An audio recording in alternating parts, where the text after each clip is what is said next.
right, so questions, comments, considerations. We welcome back Mr. Sam from seminary. He will get all of my attention and questions then. He will get picked on. Anything?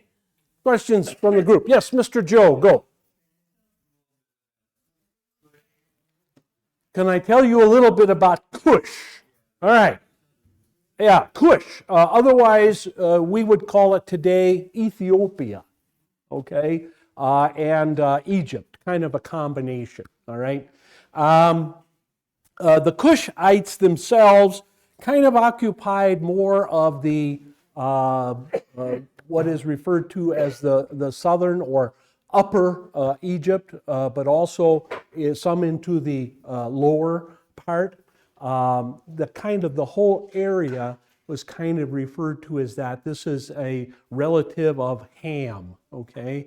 So the Hamites, when after the Tower of Babel episode, the Bible describes Shem, Ham, and Japheth and their nations that came out of them as basically going in three different directions.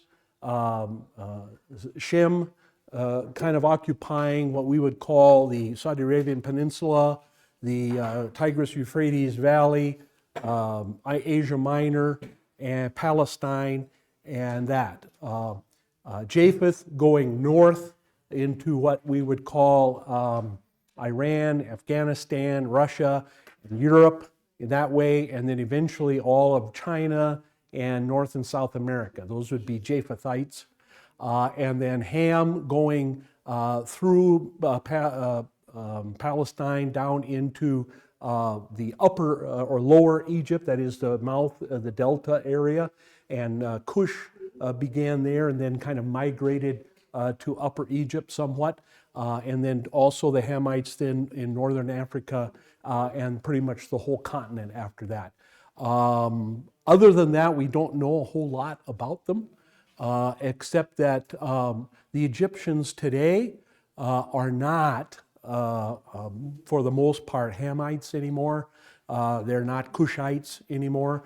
If you're looking for Cushites, you're going to have to find them, as I say, in Ethiopia and in Sudan and Eritrea, places like that, Somalia. That's where the modern Cushites would be. During the early Middle Ages, it is after Muhammad and his armies began to occupy large areas of the Middle East, one of the things that happened was an invasion from Saudi Arabia in that area, the Tigris-Euphrates Valley, into Egypt, and the native Egyptians were pushed out, and the people that are living there now, the Egyptians living there now, are no longer related to Ham. They are more related to Shem. They are Shemites. They are Arabians for the most part. Westerners, Americans, Europeans, but more especially Americans because, well, Americans don't know much history to begin with, but especially history of the golden age of Islam, which would be from the time that Muhammad retook Mecca, all right? About 10 years after his escape from Mecca, he returned and took it over and became the leader.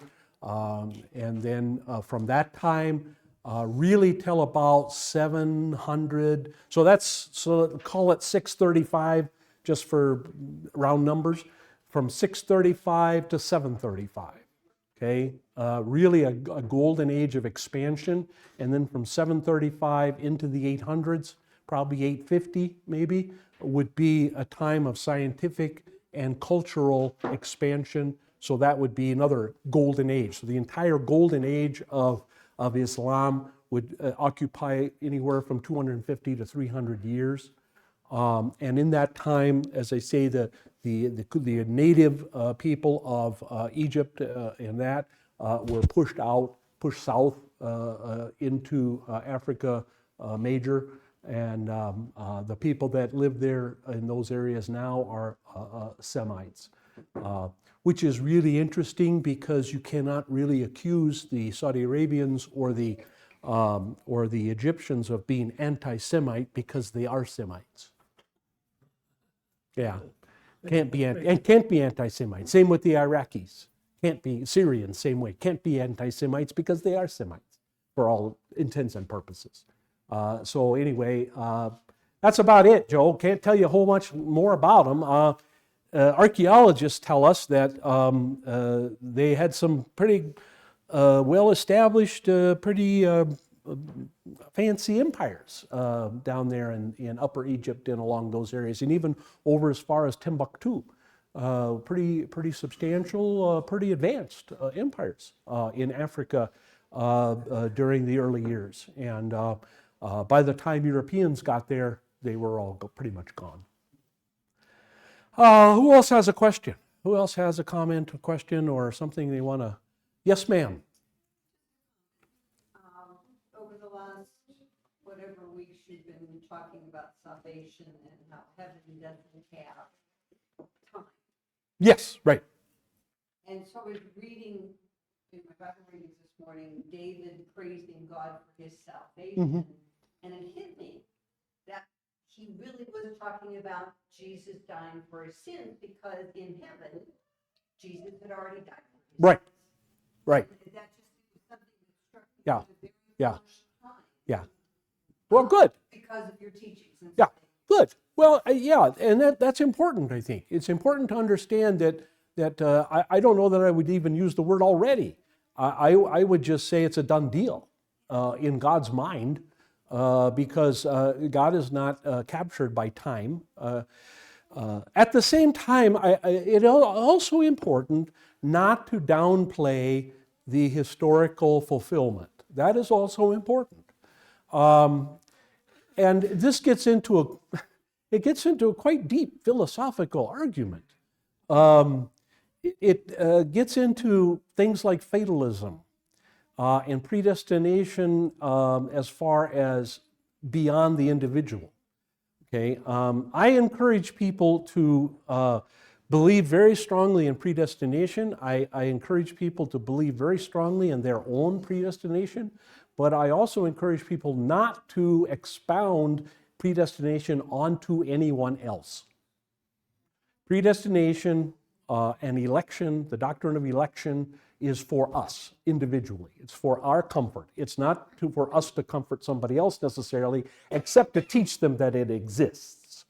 Okay, I can't tell who is and who is not a believer. Therefore, I cannot tell whose names are written in the book of life or not. I cannot do that. The only person that can do that is you. You know that. Okay, and that's why Jesus said, "Not one who has been given to me will be plucked out of my hand." That's very important. Now, again, this can lead to some real headaches for us humans who have to deal with time, and who have to deal with logical sequence, and who have to deal with numerical sequence and things like that. For us, this gets into some really heavy-duty brain time.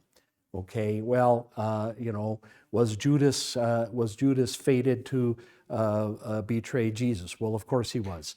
Well, was he ever written in the book of life? No, he wasn't. Well, then it wasn't his fault. Yes, it was. Okay, and I mean, we could go around and around and around and around about this for days and weeks and months and years, and never satisfy our human reason and logic. All right, so it's best just to say that yes, in eternity, the entire plan of salvation was worked out and was, as far as God is concerned, was accomplished. Therefore, the people in the Old Testament, by believing in the Messiah, okay, is the same as the people in the New Testament, or after Jesus' ascension, for example, believing in Jesus Christ. No difference. There is not two ways of salvation. This is why it was deadly wrong and terrible wrong for the Roman Church, pretty much the Roman Church, and after 600, the Roman Church, to put all of the Old Testament saints in limbo. We talked about this a little bit yesterday.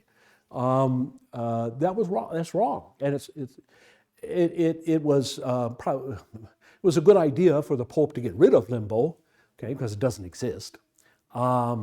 But for all those years, for 1,000 years or more than 1,000 years, they were Roman Christians were taught that people like Abraham, Isaac, Jacob, David, whatever, were all in limbo and not in heaven. Whereas the New Testament's pretty specific about the heroes of faith. Hebrews chapter 11 pretty much details those people who are most certainly in heaven. That was wrong. That was a bad idea. And that kind of got the whole idea going about two different ways of salvation. A different way of salvation for the people in the Old Testament than in the New Testament. And that simply is not right. There's one way of salvation. Belief in the Messiah, period. Whether you lived before Jesus or after Jesus, doesn't matter. Doesn't matter at all. The only difference is, of course, the people after Jesus had more information. We have more information. And so we know his name is Jesus. We know, that he was born in Bethlehem and raised in Nazareth and so on and so forth. Okay, that's the only difference. So to think of that as a done deal is good, is important for us to do. You're right.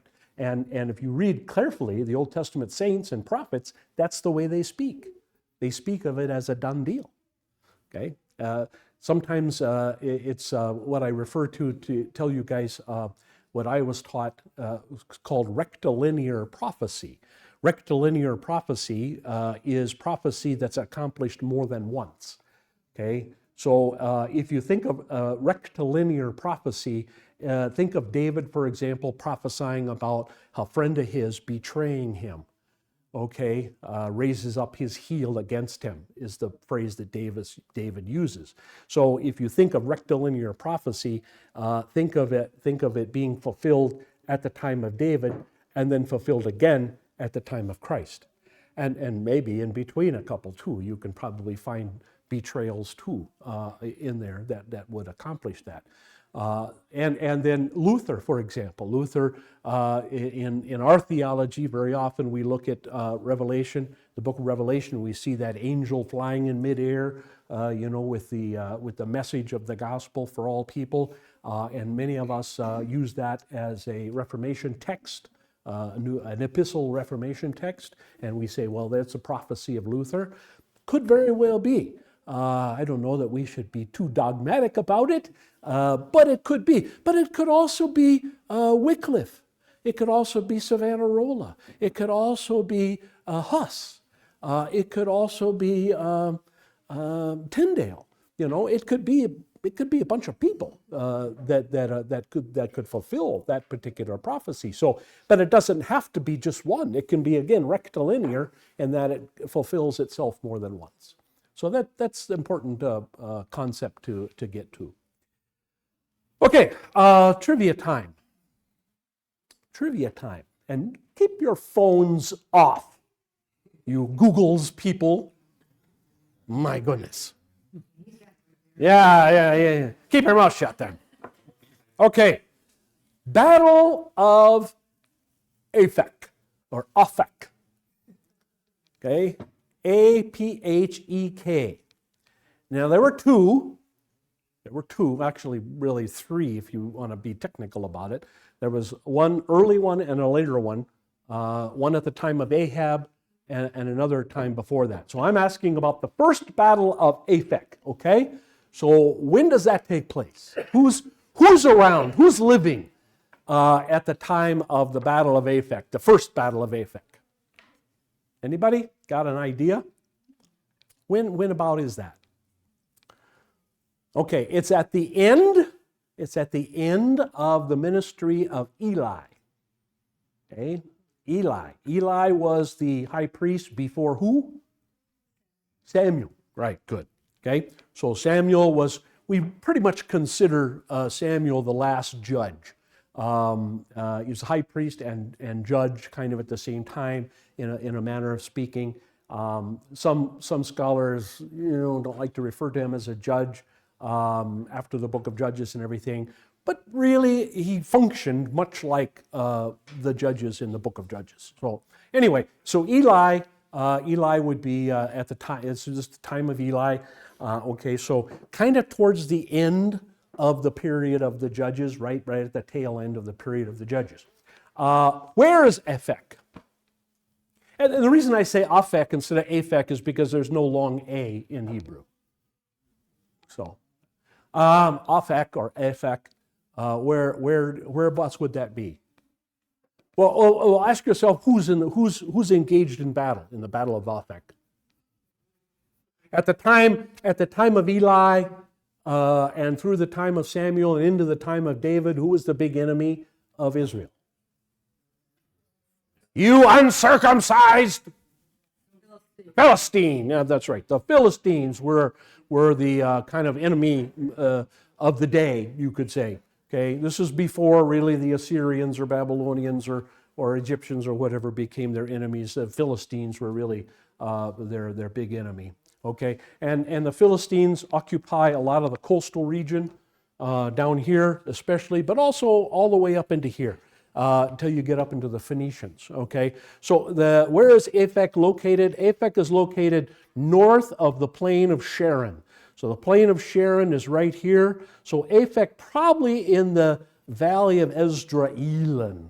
Okay, right around in there. Aphek didn't last very long. The little village didn't last very long, and so there is some archaeological evidence for a village there, but it's really hard to find. Also, the name Aphek or Aphek is used 2 or 3 different times in the area. There is an Aphek over here on the eastern side of the Jordan, about 3 or 4 miles southeast of the Sea of Galilee. I don't think it's that one. The Philistines, I don't think, would attack Israel in that area. Again, they're located mostly over here.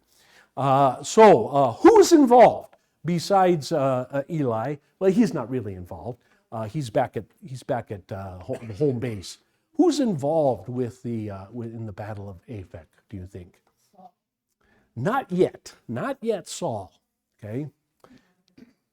Not yet Saul. Who's leading Israel? Okay, well, Eli is leading Israel, but who's doing, remember Eli, at this point in his life, he doesn't go anywhere. Remember, he's very fat, remember that? And he just kind of sits in his chair. That's it. And so who does his work? I double-checked the Bible, but it's his son. And they took the ark with them. What? Oh,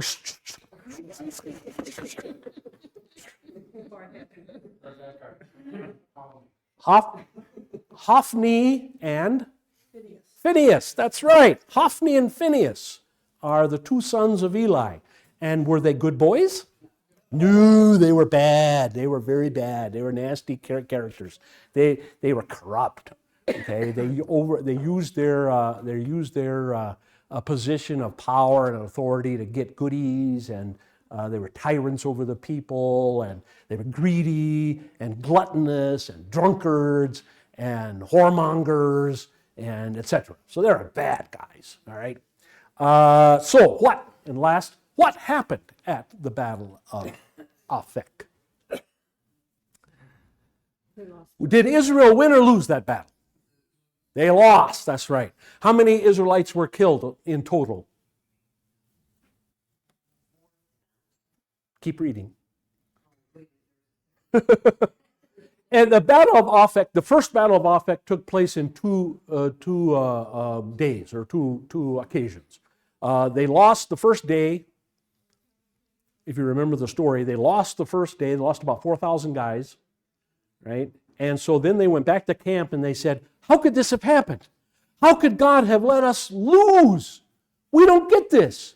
And then somebody had the brilliant idea, I know what let's do. Let's go get the Ark of the Covenant. Let's go back to Shiloh and get the Ark of the Covenant and carry that into battle. And that will do for us what it did earlier in our history and slay thousands. You know, it's like in the picture of the Raiders of the Lost Ark kind of picture, you know, flattening mountains and all that kind of stuff. Okay, so they did. They went back to Shiloh. They got the Ark of the Covenant. They brought it into the camp, and everyone going, "Yay! Now we're saved! Yay! Yay!" So then they went to battle the next day against the Philistines. But the Philistines had heard all the ruckus from the camp of Israel, and one of their spies told them, "Hey, they got their God in camp." You remember the thinking of ancient peoples. Every group of ancient peoples, every tribe, whatever, had its own god. And so when you fought somebody, when you fought one nation against another, it was really the gods who were fighting. Okay? And so whoever won, that god won. Right? So the thinking of the Philistines was, wow, they brought their actual god, their real god, they brought that god into camp. Now the Philistines also said something kind of interesting. So the time of Eli, give me a date. Give me approximation. Oh my goodness, 4000 BC. 1000. Oh, you're close. When was David? David was 1000. Okay? David was 1000. He ruled Israel for how many years? How many years? Come on, people. 40 years. Okay, good. Okay. And then before David was Saul. He ruled Israel for 40 years. Okay. All right. Before Saul was Samuel. Okay. Before Samuel was Eli. Right. So take off 150 years, give or take. Whatever. So yeah, 1150. Something like that. Pretty close. 1175. Something like that. Okay. When was the Exodus? 14. Remember, I taught you in 1492, Moses split the Sea of Red. Doesn't rhyme, but it works. Okay. So 1492, give or take. So 1492, all the plagues and stuff are happening. 1150, couple what? What are we talking there? 100 years, huh? Couple 200, 300 years, huh? Give or take, right? And what did the Philistines say? This was the God who slew the Egyptians. Okay? This would be going, let's say we went to war with Mexico tomorrow, and some Mexican general on the other side is having a confab with his other generals, and he says, hey guys, remember, these are the guys who beat the British at Yorktown. Who cares? That was with muskets and cannonballs. Okay? But that would be what they're saying. They're saying, these are the same people, that's the same God who wiped out the Egyptians 300 years ago. God, not people and people. Yeah. So anyway, I just wanted to throw that in there to tell you that the story of Moses and his battles with Pharaoh were remembered by the pagan nations. Huh? Pretty interesting. Okay. So they went back. So they took the Ark of the Covenant into battle, and the Ark of the Covenant did nothing for them. God turned off its juice. It accomplished nothing. As a matter of fact, not only did it accomplish nothing, but the Philistines were able to capture it. And who did they kill? They killed Hophni and Phinehas. And then a runner from the battle went back to Shiloh to tell Eli that they lost, and what happened to Eli? He fell backwards off his chair, and his guts spilled out, and he died. So we got rid of Hophni, Phinehas, and Eli, all at the same time. Yeah. And we lost the Ark of the Covenant. Okay? Kind of a mess. Yeah. Yes, ma'am. He broke his neck. That's right. Broke his neck. Somebody else got, that was Judas. Judas, yeah. Anyway, this was a super important battle. This was a very super important battle. And you know what's also interesting, just one quick little thing. What's interesting is the Philistines, they got a hold of the Ark of the Covenant and they didn't die. Which is interesting because when the Israelites recaptured the Ark of the Covenant, and they were told, be careful with this thing, and a couple of people kept it from falling and they died instantly. Now, of course, once the Ark of the Covenant was in the Philistine village, then all kinds of bad things happened to them, and that's another story. But still, I thought that was kind of interesting. Okay, so Battle of Aphek or Aphek, kind of stick that in your memory banks. Nice thing to know. Oh, by the way, after the 4,000 died in the second part of the battle, when the ark was captured, 30,000 died. So 34,000 total soldiers of Israel died. That's a lot of folks. Okay, that's a pretty good sized chunk of the army. All right, let us proceed now into chapter 17 of Exodus. Chapter 17. Here we go.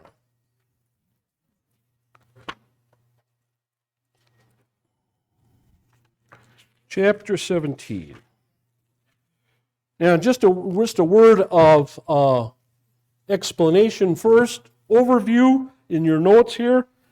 In this chapter, we're given two dramatic accounts of God's dealing with Israel. Verses 1 to 7 tells us about the water provision from a rock, and verses 8 to 16 about the victory over Amalek. All right, so that's what we're going to be talking about. Hopefully we can finish the first one today. Oh, no big deal. No big deal. Garbagioni. Okay. Chapter 17. When all the congregation of the sons of Israel journeyed by stages into the wilderness of Sin, according to the command of the Lord, and camped at Rephidim, there was no water for the people to drink. Therefore the people quarreled with Moses and said, "Give us water that we may drink." And Moses said to them, "Why do you quarrel with me? Why do you test the Lord?"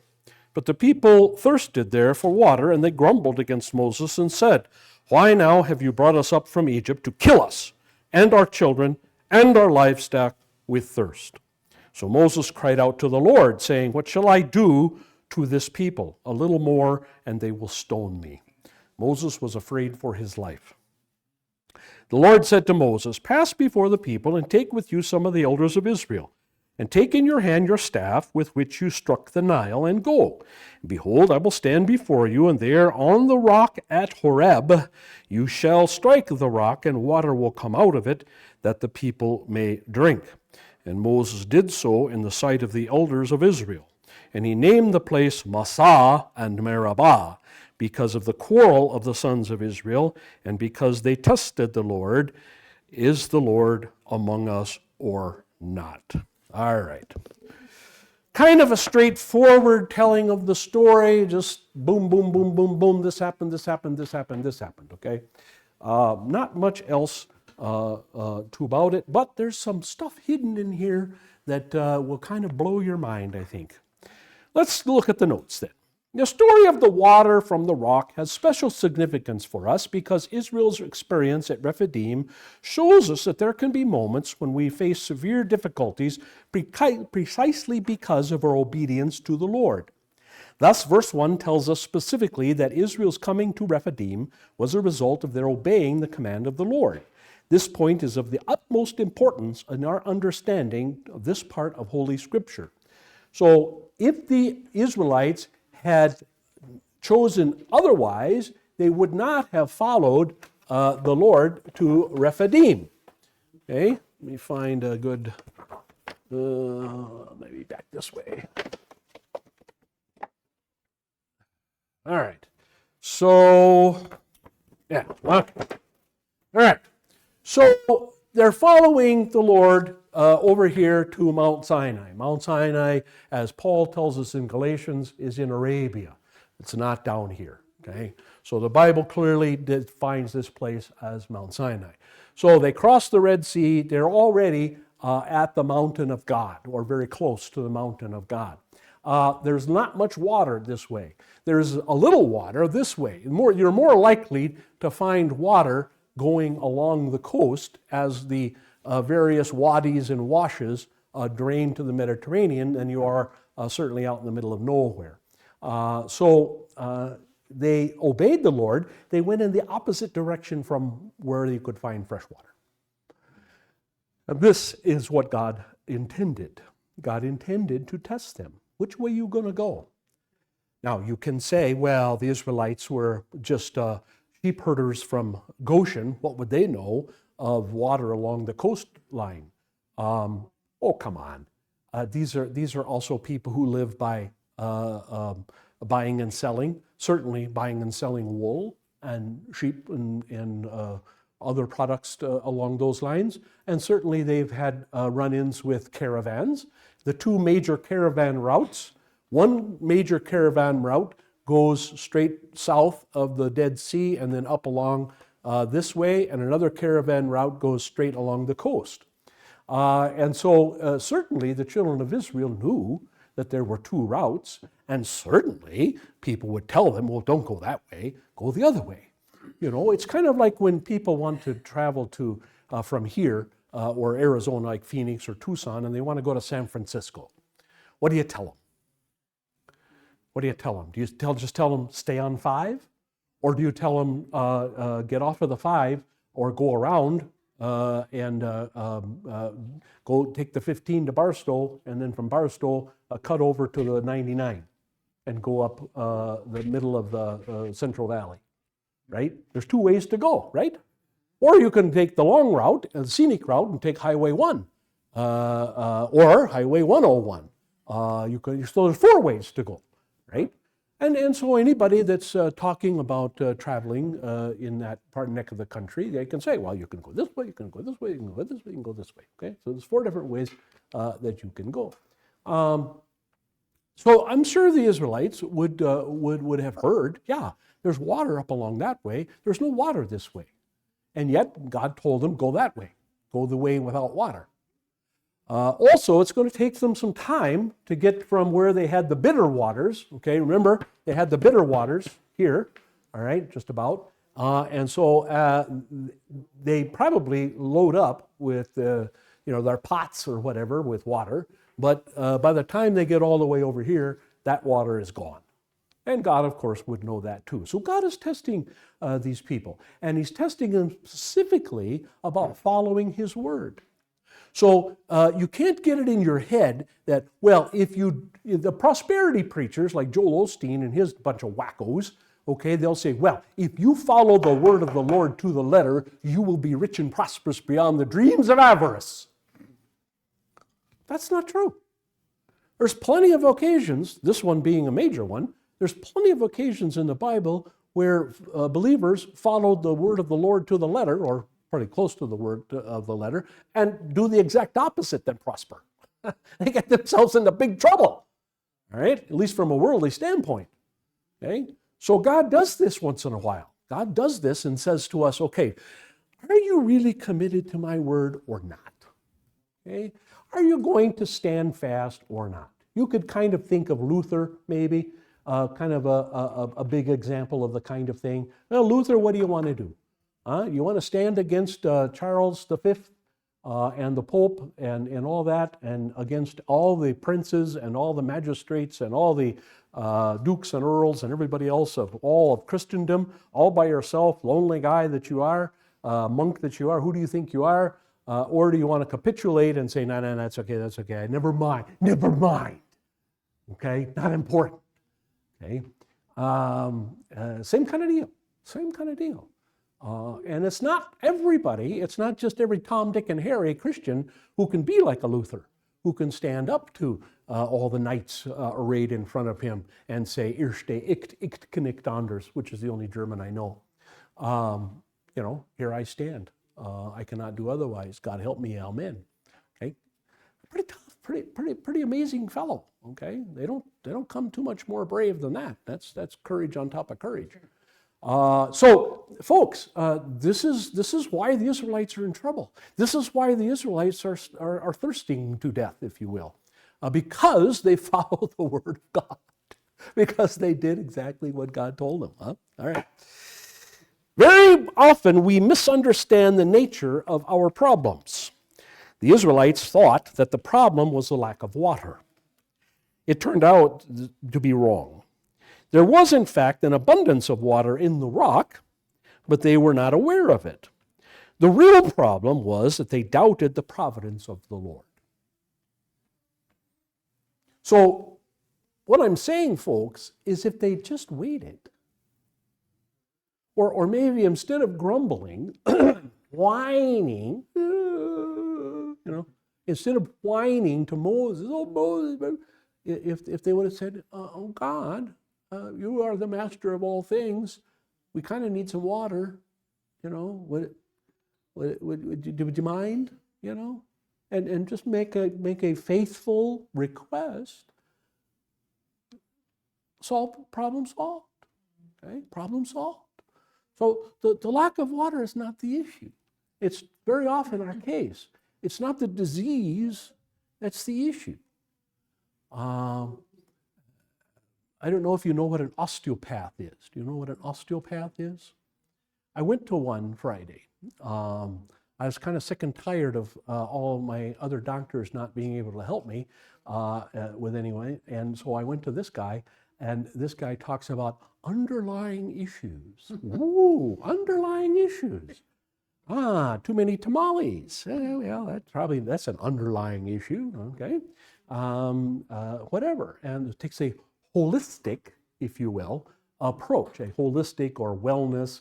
It's actually called functional medicine. And so I think that's true of spirituality.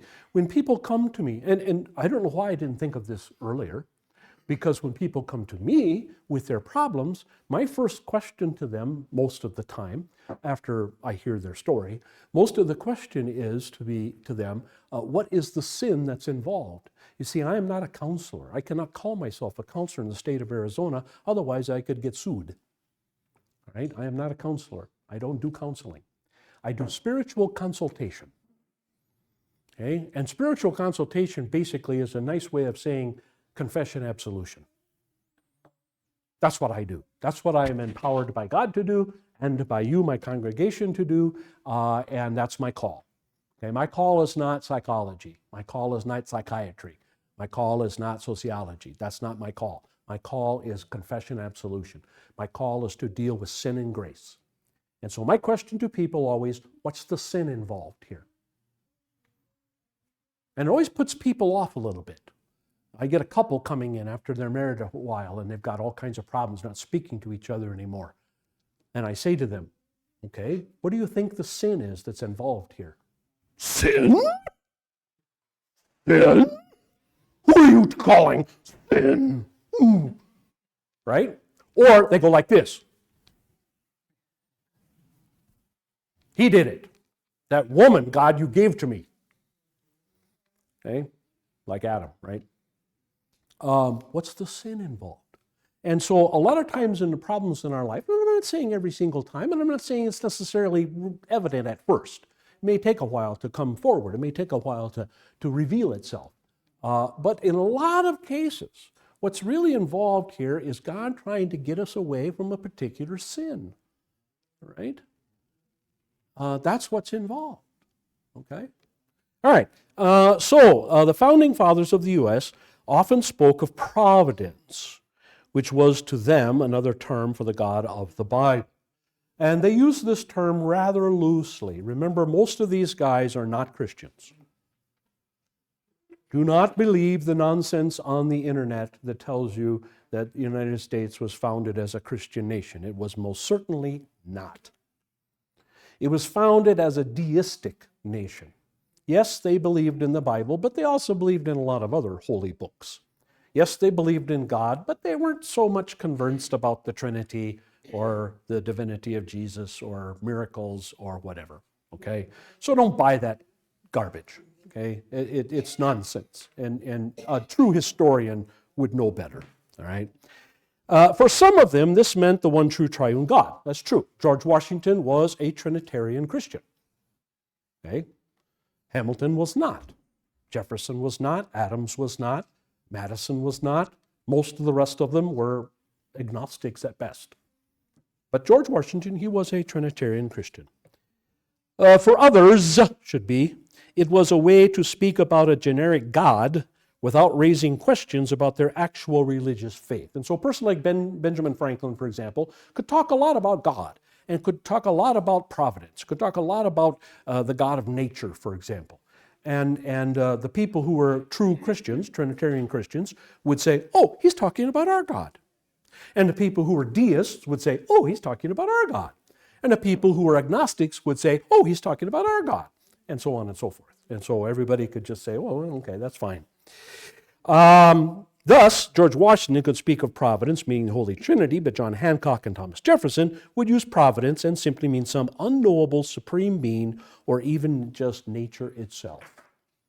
Okay. So those are the founding fathers, folks. That's the founding principles of our nation. Okay. If you really want to know the founding principles of our nation, the guide to read is not Moses. Okay, the guide to read is John Locke. All right, look up John Locke or Hobbes, a guy by the name of Hobbes, Hobbes. Okay, Hobbes. Read Hobbes, read Locke, and you will get the true agnostic or even anti-theist version of the founding of our country. When believers speak about God and His providence, we mean to invoke God's overarching benevolent concern and care for us, His children, by grace through faith. This includes each and every attribute of God being used on behalf of our eternal good. And again, Romans 8 comes to mind here. All things work to good for them that are loved God, that are called according to His purpose. All right? Now, again, Paul says all, panta, all things. Okay? All things means all things. Doesn't mean some things, doesn't mean 99%, 98%, 95%. It means 100%, 1,000% of things that happen, okay? Up to and including the supposed deal between Biden and the Republicans on the debt deal, okay? It's up to God, really, in the end, whether or not we default on our debt. It's not up to the politicians. God either allows that or causes that, one or the other, as He sees fit. Okay? And that includes everything else, everything in your life. Everything in your life. Okay? From your height and your weight and your genetic makeup to what job you get and who you marry and where you live and everything else. Now again, folks, I warn you, okay, if you think about it too hard, you will get a headache. Okay? Because you will again get to this thing, you start talking about fatalism, and you start talking about what difference does it make and everything like that, and you forget about a certain amount of free will that believers have and so on and so forth. So be careful when you get into this thinking, okay? It's true, it's accurate. Paul is speaking the absolute truth. All things are all things. As Jesus said, from birds falling from the sky to hair coming out of your head, okay? Totally in God's providence, in God's purview, okay? So don't allow that to do anything but comfort you. In other words, don't go so deep into the philosophy that you come out a fatalist. Don't do that, because that's not correct. Okay? That's not correct. So it's kind of like when we talk about salvation and we talk against the Calvinist idea of once saved, always saved. We say that's not biblical, and it's not. And yet at the same time, remember Jesus said, not one of those will be taken from my hand. And so you would think, well, if your name is written in the book of life, you can't fall away. Well, okay, that's true. And yet then why do the apostles also say, take heed lest you fall? See, both things can be true at the same time and yet not be a contradiction. They're a contradiction to us in our brain, but they're not a contradiction to the Word of God. They're not a contradiction to God. So when people say there are no contradictions in the Bible, look for an asterisk next to that. Okay? There are no contradictions in the Bible of itself. That is, the Bible does not contradict itself. The Bible does not contradict God. But it does contradict human logic and reason. For example, in a very real way, God's presence fills the universe. But there is a sense in which we experience the presence of the Lord for ourselves as individuals and enter into fellowship with Him through His means of grace, the gospel and word and sacrament. Okay? Now, all of this is being said, of course, because of what happened with the Israelites. These things they forgot or they did not even know. This in turn presupposes a certain condition of our being, which has to do with the pardon of our sins and our being protected from the accusations of Satan, This kind of presence we can only enjoy by grace through faith, which itself is a creation of God alone. So, the only way that we are going to properly understand this idea is by God's grace. We cannot understand it according to human reason. We cannot understand it according to logic. We can only understand it according to grace given to us by God through the Word and sacraments. Israel, back to our story, Israel had been under the protection of the blood of the Passover lamb ever since they left Egypt, but now they questioned the Lord. They tested this protection. Indeed, they were actually at a point of withdrawing themselves from his divine protection. They were ready to leave and go back to Egypt. They were ready to reject the one true God. They were this close. They were really close. As they had done before, the people of Israel took out their frustrations on old Moses. Poor old Moses. He got the blame for the situation they were now in, even though the pillar of cloud and fire was still with them. Again, folks, I point this out because it's so amazing to me. They're thirsty, okay. But they can look up and they can see the pillar of cloud, or smoke, whichever you want to call it, visibly in the daytime, and at night, the pillar of fire. The visible presence of God. Is God blind? Does God not see? Does God not know that they're thirsty? Of course God knows they're thirsty. And he's right there, big as life. We don't know, we're not told how tall this column was, but it could be seen by all the people in all the tribes. And remember, there are 5 million. 5 million people. Some have suggested that the group traveling through the wilderness was 5 miles square. Wow. Okay. So what can we see from 5 miles away? Well, we have a problem, of course, we've got buildings in the way. But if we didn't have buildings in the way, if you're out on the highway, okay, you're on the highway to Benson, Highway 90 to Benson, what can you see 5 miles away? You can see a lot, can't you? Yeah, you can see a lot. And it doesn't have to be necessarily all that tall. You can see the cell towers, okay, and some of those cell towers are certainly pretty far away from the highway in some cases. All we know is that they could be seen from let's say 5 miles away, or 2.5 miles away, as the case may be. That's a long way. So how in the world do they question God when he's right in front of them? I mean, think about that for a minute. That's kind of amazing. So they didn't blame God, they blamed Moses. In fact, Moses' life was in danger because the people were at a point of stoning him to death.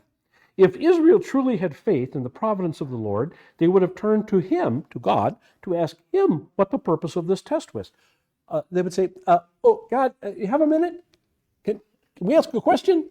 Okay, we're out of water that you gave us back at the Bitter Lakes, right? We're out. Okay? What's next? Hello? No? I mean, right? See, God hasn't appeared to them yet in his glory and scared the bejeebers out of them. Okay? To which they say, don't ever do that again. From now on, just talk to Moses and we'll ask Moses stuff. So that hasn't happened yet. So they don't know that they can't or shouldn't go directly to God. They haven't been told that.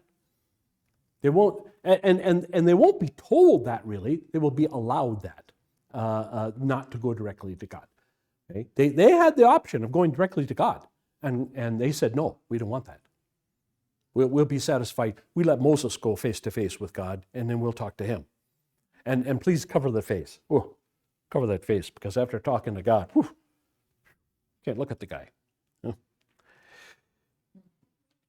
We have seen before that God purposely brought the people to difficult circumstances to try them and change their character. The impossible situation prior to the crossing of the Red Sea was one of those tests. The water at Marah was another test. Also the hunger that preceded the provision of manna and quail. So they've already been tested about 6 times. since they left Goshen. And failed every single one of them. Losers! Huh? Big time. You would think by this time God would say, forget that. No sense testing them. I know what the result is going to be. Right?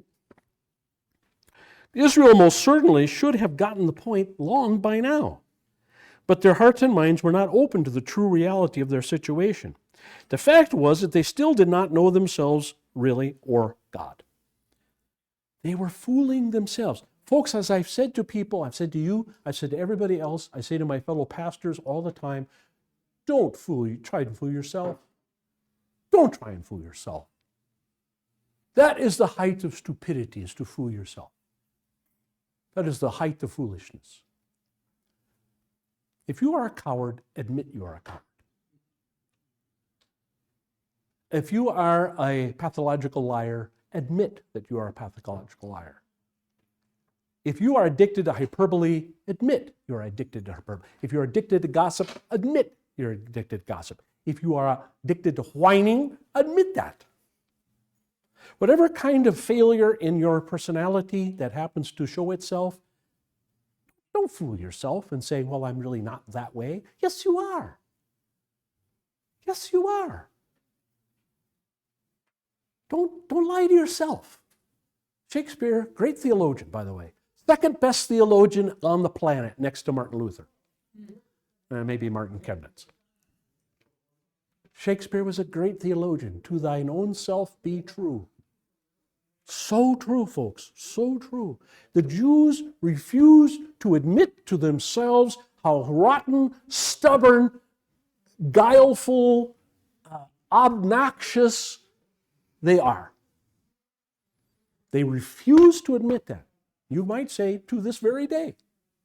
They just refuse to admit. The problem is not with other people. The problem is not with the Goyim, with the Gentiles. The problem is not the Germans. The problem is not the Arabs. The problem is not the Syrians. The problem is, fill in the blank. That's not the problem. The problem is them. We have found the enemy and he is us. They can't bring themselves to say that. That's the problem. For 4,000 years, that's their problem. If they could just once admit, yeah, we're the problem. Very frustrating. The fact was that they did not understand from where they came and where they were going. They didn't understand. Father Abraham, okay, pretty good guy in many ways, but stubborn, obnoxious guy who lies about his wife, not once, twice. Should have known better, right? Isaac, right? Isaac should have known better, right? Jacob should have known better. Folks, go down through the history of Israel. David, right? Great heroes of faith they are in many cases, but still obnoxious. And had a real problem with pride and ego. Had a real problem with pride and ego, big time. Okay? They didn't understand that. They didn't understand their ancestors. They didn't understand what the real problem was in their ancestors. All they could see is, God chose them. They must be better than everybody else. No. What did Paul say in Corinthians? Paul said, God chooses the weak things. God chooses the foolish things. You could say, God chooses the dumb things, the bad things, the weak things, to make his strength great. Yes, ma'am. Yeah, perfect. Absolutely. Paul finally got it right. Of all the Jews in the world, Paul got it right. Here I am, what did he say? Chief of sinners. He got it right, finally. Okay? Of course, God got it, I'd beat him over the head, but still. They were living only in the moment. This is a big problem for Christians, isn't it? Living in the moment. I'm okay, you're okay, everything's okay, I'm fine, you're fine, everything's fine. Yeah, okay, everything's good, yeah. We're just living in the moment. Yep. They gave no thought for God. What does God think of this moment? What's the problem with people today? They don't stop and think, what does God think about all this? And if they do, they make up a God. Oh, Jesus is fine with the transies. Jesus is fine with the homos. Jesus is fine with, the abortionists. Jesus is fine with, whatever. That's a made-up Jesus. That's not the Jesus of the Bible. Okay? They give no thought for God or His will or them, and the part they would play in His plan of salvation. How does this story help us in how we handle the tests God sends to us? First thing, first lesson you learn from this test. First thing. Anybody? First thing. Don't test God. Well, but from His test of them, when He tests you, how do you show that? Okay, this is going to happen. Now I need to live in this and to get through it. Okay, get through it. Okay. I don't expect Him to change it to my benefit, because if He changes it for my benefit, it could adversely impact everybody else. Okay. So you have to think in what is happening is what's good for all of us. Okay. So, big picture. Take the big picture view, or take the long view. Okay? That's the first thing we need to do always, no matter what it is. We need to take the long view. We're going to end up in glory. We're going to end up with glorified bodies, okay, without the cancer, without the disease, whatever it is, without the problem, whatever it is, okay? That's the long view, okay? And all these things happen so the most possible number of people that can be saved are saved. In other words, so all those people whose names are written in the book of life. So maybe I have to be in the hospital and my pastor comes to see me to save the person in the next bed. You see? So that's a fairly easy one. If you're not in the hospital or whatever, it's a little harder. But you get my point. So big view. Take the big picture view, first of all. Second of all, who do you go to? Go to God. Okay? Now, if you want to go to Moses and complain, okay. I'm not saying that's necessarily a sin or anything. Depends, of course, how you do it. If you blame Moses, okay. And who's Moses? Well, that's me. That's why I get the big bucks. Okay. So if you want to get mad at somebody, okay, get mad at me. And I will, of course, say, what do you get mad at me for? I didn't do it. But I'll understand. I've had a lot of people get mad at me over the years. Almost 42 years I've been in this business, and a lot of people do. A lot of people say, well, you're God's spokesman. How come you didn't keep this from happening to me? Ooh, gee, I don't know. But you can do that. It's kind of the next best thing. What? Yeah. Yes, ma'am. But you should be the one to help someone figure out what God may be telling you. Right. That's my job too. Yes. Well, okay, and they'll also say, what's the sin involved here? What's the sin that God's trying to get rid of? Or who is God trying to speak to? Through you. Through your travail, He's trying to speak. Maybe He's trying to speak to your husband. Maybe He's trying to speak to your wife. Maybe He's trying to speak to one of your kids. Maybe He's trying to speak to your grandkids. Maybe He's trying to speak to your neighbor. I don't know. Okay, let's try and figure that out. Okay, that may not be it. Maybe He's trying to speak to you and tell you to cut something out. Stop doing something. Okay, let's work at that. So yeah, you're right. So that's exactly the process that we go through, or that I go through with people. Is okay, and I tell them when we start, understand that when we're asking God why, what's the purpose of this, that sometimes we can figure that out, and that's fine, and that helps get through it. But there are many times, I won't say the majority, but probably when you stop and think about it, there are many times when the why never presents itself. It's kind of like when I put the dots on the board, connecting the dots idea, right? Once in a while, you can connect the dots. You can say, okay, my first wife died so that this could happen. Or, I had a miscarriage so this could happen. I got cancer so that this could happen. And you can actually see the dots. You can go, oh yeah, okay, I can see that, right? But then, of course, there are times when you can't. God doesn't promise that you're going to always be able to connect the dots. That doesn't mean the exercise is fruitless, because it's not. But I just tell people when we start the exercise, understand that we could get through this, we could ask all the right questions, and we get to the end, and it's still not a satisfactory explanation. Understand that, please, okay? And then, okay, let's begin. Let's start eliminating things, okay? Which is really what it is. It's a process of elimination. Well, no, it really can't be that, really can't be that, really can't be that, really can't. What are we left with, okay? Right? Like Sherlock Holmes, right? After you eliminate everything else, whatever's left must be the truth, right? Yes? Could it just not be a test for us to weather through these things? Could just be that, that's right. So in the future we'll know how to address it or how to face it? Absolutely, absolutely, yeah. But these stories, and especially these stories in Exodus, in Numbers and Deuteronomy, of the Israelites in the wilderness are really, really good for this purpose. They're really good for this purpose because they really hit home. Here are people that are being cared for by God. They're getting fed every day by God. They're being watered. We'll see that in a minute. Every day by God. They're constantly being, their clothes are not wearing out, and so and so. Their enemies are being defeated for them by God, even though they have to do some fighting too. They are really, really being carried through the wilderness. This picture that sometimes the prophets and others will use about carrying people, okay, like on eagle's wings kinds of things, okay?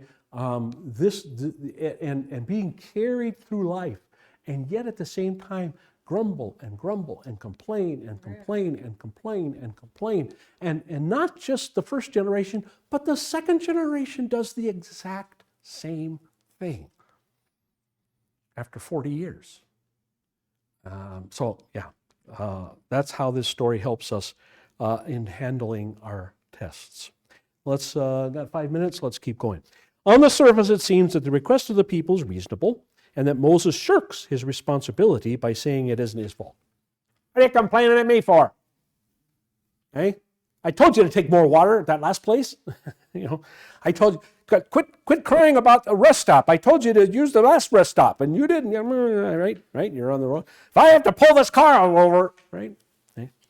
Obviously, the argument here is condensed, and many more words were spoken than we have in the account. Again, God often uses Reader's Digest version of things. Surely Moses must have reminded the people that God had taken care of them before in emergency situations. Thus, they should turn to the Lord and ask him for water instead of asking Moses. Why do people so often fail to turn to God when faced with severe trials? Yes, sir. We'd like to blame each other. Yeah. This bad thing happened because of him, or because of this, or because of who voted that in office. Right. Or whatever. Right. It's always somebody else. Yep. It's your fault.